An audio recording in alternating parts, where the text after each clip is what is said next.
कुछ टीचर्स बहुत मेहनत करते हैं लेकिन बच्चों के रिजल्ट ही अच्छे नहीं आते, पेरेंट्स भी सेटिस्फाई नहीं होते। बच्चे ट्यूशन पढ़ने आते हैं, कुछ महीने या 1 साल के बाद ट्यूशन छोड़ देते हैं, किसी दूसरी जगह पे चले जाते हैं। यानी फुल मेहनत करने के बाद भी ना तो ट्यूशन क्लासेस में बच्चे बढ़ रहे होते हैं और ना ही जो बच्चे पढ़ रहे हैं वो इतने सेटिस्फाई होते हैं कि वो दूसरे बच्चों को आपको रिकमेंड करें।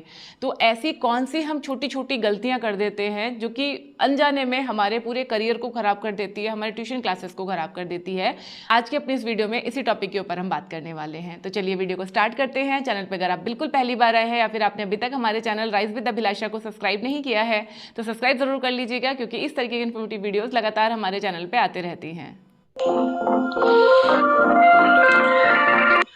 फ्रेंड्स, अगर आप एक ट्यूशन टीचर हैं तो आज की वीडियो आपको बहुत हेल्प करने वाली है, क्योंकि इसमें हम कुछ ऐसी छोटी छोटी चीज़ें डिस्कस करने वाले हैं जो अननोइंगली, अनजाने में हम कर दे रहे हैं और जिसका असर हमारी ट्यूशन क्लासेस पे पड़ रहा है। तो सबसे पहले तो आप मुझे कमेंट में ये बताइए कि आप एक ट्यूशन टीचर हैं, ऑलरेडी आप क्लासेस पढ़ा रहे हैं या अभी आप बनने की सोच रहे हैं और आप ये वीडियो इसलिए देख रहे हो कि भाई ये गलतियाँ गलती से मैं ना कर दूँ। कमेंट करके ज़रूर बताना। तो चलिए शुरू करते हैं। सबसे पहली गलती हम ये करते हैं कि हम सिर्फ अपने सिलेबस पे ही फोकस करते हैं, जबकि असली टीचिंग तब होती है जब बच्चा कॉन्सेप्ट समझे, अप्लाई करे और कॉन्फिडेंटली आंसर दे। स्पीड से ज़्यादा इंपॉर्टेंट है क्लैरिटी। ये नहीं मायने करता कि आप कितनी जल्दी सिलेबस खत्म करा रहे हैं, मायने ये रखता है कि बच्चों को समझ में कितना आया। आपने स्पीड से सिलेबस करा दिया, बच्चों को समझ में नहीं आया, तो डेफिनेटली वो ना तो लिख पाएंगे एग्जाम में जाके और ना ही कॉन्फिडेंटली किसी के सामने आंसर कर पाएंगे। तो आपका पढ़ाना बिल्कुल बेकार हो गया। अपने हिसाब से तो आपने बहुत अच्छा किया, टाइम से पहले सिलेबस कंप्लीट करा दिया, लेकिन अनजाने में यही आपकी जो गलती है, जल्दीबाजी वाली, यही आपकी ट्यूशन क्लासेस को खराब कर रही है। दूसरी गलती हम करते हैं, सारे बच्चों को पढ़ाने का हम एक सा ही तरीका रखते हैं, जबकि हर बच्चा अलग होता है। कोई विजुअल लर्नर होता है, कोई जल्दी सुनकर समझ जाता है तो कोई प्रैक्टिस से सीखता है। अगर सभी बच्चों को एक ही जैसा पढ़ाया जाएगा तो कुछ बच्चों को तो चीज़ें बहुत जल्दी समझ में आएंगी जो फास्ट लर्नर है, लेकिन जो स्लो लर्नर्स हैं वो पीछे छूट जाएंगे, उनको कुछ समझ में ही नहीं आएगा, क्योंकि आपने सबको सेम तरीके से सेम स्पीड में पढ़ा दिया है। आपको हर बच्चे का ध्यान रखना है। अगर आप चाहते हो कि आपके ट्यूशन क्लासेस में और बच्चे हैं या जो बच्चे हैं वो अच्छे से कॉन्सेप्ट को समझें, उनका रिजल्ट अच्छा है और वो और बच्चों को भी आपकी क्लासेस के बारे में रिकमेंड करें, तो हर बच्चे को आपको लेके चलना पड़ेगा। हर बच्चे को देखना पड़ेगा कि इसको समझ में आया है या नहीं आया है। लेकिन कभी कभी हम यही गलती कर जाते हैं कि हम सारे बच्चों को एक ही तरीके से पढ़ाते हैं और एक ही तरीके से समझाने की कोशिश करते हैं।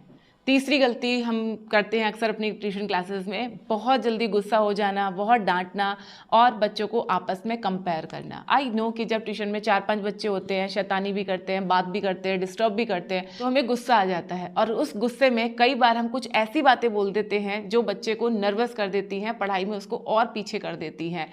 जैसे अक्सर हम बोल देते हैं कि देखो बाकी बच्चे कितना अच्छा कर रहे हैं। ऐसा सुनते के साथ ही बच्चे का कॉन्फिडेंस गिर जाता है, उसे ऐसा लगता है कि सब तो बहुत इंटेलिजेंट हैं, एक मैं ही बेकार बच्चा हूँ, मेरी को समझ में नहीं आता, मैं ही पढ़ाई में बुद्धू हूँ।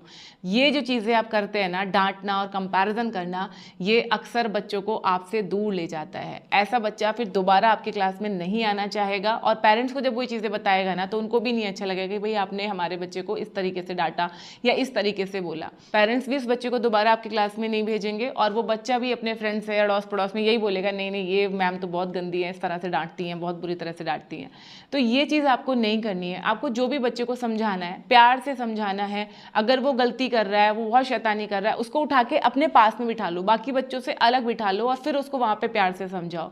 जितना कामली आप बच्चों को पढ़ाओगे, जितना आराम से आप उनको चीज़ें समझाओगे, उतना बच्चा आपसे कनेक्ट करेगा। जितना आप डांट के, चीख के, चिल्ला के चीज़ें करोगे, बच्चा आपसे दूर होता जाएगा। तो ये गलती आप अनजाने में भी मत करना, वरना बच्चे आपसे डिस्कनेक्ट होने लगेंगे। चौथी गलती हम करते हैं कि हम स्टूडेंट से इंटरेक्शन ही नहीं करते हैं। बहुत सारे ऐसे टीचर्स होते हैं जो सिर्फ खुद ही खुद बोलते रहते हैं और बच्चे सिर्फ उनकी बात सुनते रहते हैं। लेकिन लर्निंग तब स्ट्रांग होती है जब क्लास इंटरेक्टिव हो, क्वेश्चंस पूछे जाएं, छोटे छोटे डिस्कशंस किए जाएं और बच्चों को भी बोलने का मौका दिया जाए। क्योंकि जब तक बच्चे बोलेंगे नहीं, अपने मन की बात आपसे करेंगे नहीं, तब तक वो आपको कैसे समझेंगे और आपको कैसे समझ आएगा कि उसको कुछ समझ में भी आया है या नहीं आया है। तो अगर आप चाहते हो बच्चे आपकी क्लास में बने रहें, रिजल्ट अच्छा है, पेरेंट्स को भी पॉजिटिव फीडबैक जाए, इसके लिए बच्चों से इंटरेक्शन क्लास में रखना बहुत ज़रूरी है। 5वीं गलती हम क्या करते हैं कि जो हमने बुक से देखा है, जो बुक में एग्जाम्पल लिखे हुए हैं, हम उसी से पढ़ाते चले जाते हैं, वही एग्जाम्पल से बच्चों को समझाने की कोशिश करते हैं। जबकि किसी भी कॉन्सेप्ट को क्लियर करने का सबसे अच्छा तरीका है प्रैक्टिकल चीज़ों से आप एग्जाम्पल दो, जो लाइव एग्जाम्पल हैं, जो हमारी लाइफ में आसपास में चीज़ें चल रही हैं, उन चीज़ों के उदाहरण से आप सिलेबस को समझाइए। अगर आपके पढ़ाने का तरीका, आपकी पढ़ाई किताबों से ही अगर जुड़ी हुई रहेगी, किताबों तक ही लिमिटेड रहेगी, तो बच्चे बहुत जल्दी बोर हो जाएंगे। रियल लाइफ एग्जाम्पल्स कंसेप्ट को आसान और इंटरेस्टिंग बना देते हैं। तो अब आप ये देखो कि आप कौन सा सब्जेक्ट पढ़ा रहे हो, उसको कैसे आप और अच्छे तरीके से समझा सकते हो, कैसे आप उसको रियल लाइफ से जोड़ सकते हो। जब रियल लाइफ एग्जाम्पल्स हम देते हैं ना, तब बच्चों को ज़्यादा अच्छे से समझ में आता है। बहुत छोटा सा, बहुत सिंपल एग्जाम्पल है। अगर आप बच्चे को ए बनाना सिखाओगे और आप उसको ज़बरदस्ती सिर्फ ए ही बनाना सिखाते रहोगे, तो उसको ए बनाना सीखने में बहुत टाइम लगेगा। लेकिन जैसे ही आप उस ए को एक सचमुच के एप्पल से कंपेयर करते हो कि ये एप्पल खाने को मिलेगा जो इस तरह से इसको बना के दिखा दे, बच्चों के सीखने की स्पीड, समझने की स्पीड लिटरली डबल हो जाएगी जैसे ही एप्पल उनके सामने आता है। इसी तरीके से अगर आप हर टॉपिक का रियल लाइफ एग्जाम्पल्स देते हैं, रियल लाइफ से चीज़ों को कनेक्ट करके सिखाते हैं, तो बच्चे बहुत जल्दी सीख जाएंगे। आई एम श्योर ये मिस्टेक तो आप लोग नहीं कर रहे होंगे, और जो लोग भी अभी तक कर रहे थे वो आगे इस मिस्टेक को नहीं करेंगे। छठी गलती हम करते हैं कि हम पेरेंट्स से कम्युनिकेशन ही नहीं करते हैं। बच्चा पढ़ने के लिए आया, हमने उसको पढ़ाया, बच्चा चला गया। पेरेंट्स को हम पूरे महीने में सिर्फ एक ही बार याद करते हैं जब हमें अपनी फीस लेनी होती है, और ये बहुत गलत तरीका है। पेरेंट्स को सिर्फ मार्क्स बताना ही काफ़ी नहीं होता, बल्कि उनसे ये भी शेयर करना होता है कि आपके बच्चे की स्ट्रेंथ क्या है, वो कहाँ इम्प्रूव कर रहा है, उसको कहाँ इम्प्रूवमेंट की ज़रूरत है, और घर पर उसको क्या क्या सपोर्ट देना ज़रूरी है। ये सारी चीज़ें भी आपको पेरेंट्स से डिस्कस ज़रूर करना चाहिए। इसके लिए आप चाहो तो मंथ में एक बार PTM कर सकते हो, या अगर आप ट्यूशन पढ़ा रहे हो, आपकी कॉलोनी के ही अगर बच्चे आ रहे हैं, तो उनके पेरेंट्स से आप जहाँ भी मिल रहे हो बैठ के बात ज़रूर कीजिए, या फिर आप हफ्ते में 15 दिन में एक बार उनको अपने घर बुला लीजिए, अपने सेंटर पे बुला लीजिए कि भाई आपका बच्चा ये इंप्रूव कर रहा है, यहाँ यहाँ ये लैग कर रहा है, घर से ये चीज़ें नहीं करके लेके आ रहा है, या ये इसको समझ में आ रहा है, या घर में क्या चीज़ उसको डिस्टर्ब कर रही है। जो भी आप बच्चे के लिए ऑब्जर्व कर रहे हो, सारी चीज़ें पेरेंट्स के साथ में डिस्कस ज़रूर कीजिए, जिससे पेरेंट्स को लगेगा कि आप उनके बच्चे को एक्चुअली समझ रहे हैं, उसको इम्प्रूव करना चाहते हैं, उसके साथ में आप मेहनत कर रहे हैं।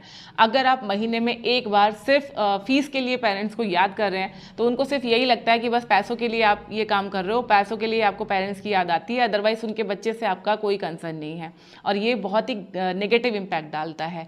तो आगे से ध्यान रखना कि पेरेंट्स से कम्युनिकेशन करना भी बहुत ज़रूरी है। नेक्स्ट गलती हम क्या करते हैं, हम खुद को अपडेट ही नहीं करते। जो सालों पहले हमने चीज़ें जिस तरीके से सीखी हैं, आज भी हम बच्चे को उसी तरीके से सिखाने की कोशिश करते हैं। वही घिसा पिटा पुराना मेथड लेके बैठे हुए हैं, और उसी तरीके से बच्चे को सिखाने की, पढ़ाने की कोशिश कर रहे हैं।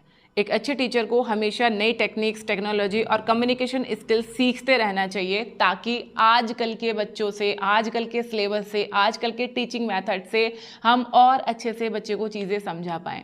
जो चीज़ें 10 साल पहले थी वो आज नहीं है, और जो आज है वो 10 साल के बाद नहीं होंगी। ऑब्वियसली बहुत सारे कॉन्सेप्ट सेम हैं, जो हमने पढ़े थे वही हम आज पढ़ा भी रहे हैं अपने बच्चों को, लेकिन समझाने का तरीका, सिखाने का तरीका पूरी तरीके से बदल गया है। हमारे टाइम में क्या होता था, मोस्टली बुक खोला, जो बुक में लिखा है वो हमें रटा दिया गया था और छोड़ दिया गया था। लेकिन आज के बच्चे हर चीज़ को प्रैक्टिकली देखना चाहते हैं। आप उनको फिजिक्स पढ़ाने बैठोगे, जो भी चीज़ें आप उनको बताओगे, वो क्यों, कब, कैसे, कहाँ, ये सब चीज़ें वो प्रैक्टिकली पूछेंगे। लेकिन अगर आप उनको डांट के यही बताओगे कि नहीं नहीं ये बस ऐसे होता है, तुम याद कर लो इसको, वो नहीं मानेंगे। और अगर आप फोर्स करोगे, आप उनको नहीं बताओगे प्रैक्टिकल चीज़ें, तो आप उनकी नज़रों में एक अच्छे टीचर तो बिल्कुल भी नहीं है। उनको लगेगा इनको खुद ही नहीं आता, इसलिए किताब से रटा दे रहे हैं। तो आपको अपने टीचिंग मेथड्स बदलने पड़ेंगे। जहाँ ज़रूरत है वहाँ पे आपको प्रैक्टिकल दिखाना भी पड़ेगा, रिलेटेड आपको जो एग्जाम्पल्स हैं वो भी आपको समझाने पड़ेंगे, विजुअल फॉर्म में भी आपको दिखाना पड़ सकता है, प्रैक्टिकल करके भी आपको दिखाना पड़ सकता है।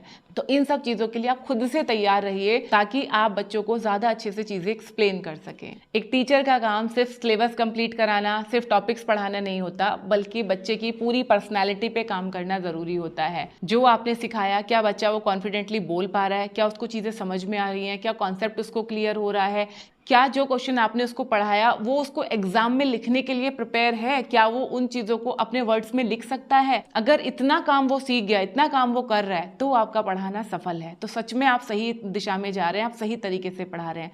लेकिन अगर आपने बच्चे को सिर्फ रटा के छोड़ दिया है, सिर्फ सिलेबस कंप्लीट करा दिया है, तो ये एक बहुत बड़ी मिस्टेक है जो आपको नहीं करनी चाहिए अगर आप लॉन्ग रन में एक अच्छा कोचिंग सेंटर अपना चलाना चाहते हैं, अपने ट्यूशन क्लासेस को चलाना चाहते हैं। आई होप ये वीडियो और जानकारी आपको ज़रूर पसंद आई होगी। अपने फेलो ट्यूटर्स के साथ में, टीचर्स के साथ में इस वीडियो को ज़रूर शेयर कीजिए और जो भी पॉइंट्स आपको इसमें समझ में आए हैं, आपको लगता है आपको इंप्रूव करने की ज़रूरत है, उनको नोट डाउन कर लीजिए और आज से ही इंप्रूव करना शुरू कीजिए और देखना आपकी ट्यूशन क्लासेस कितने अच्छे से रन करती हैं, कितने अच्छे से बच्चे आपको समझते हैं और पेरेंट्स आपके साथ में कनेक्ट होते हैं। आई होप ये वीडियो और जानकारी आपको ज़रूर पसंद आई होगी। अब हम मिलेंगे हमारी नेक्स्ट वीडियो में। नमस्ते।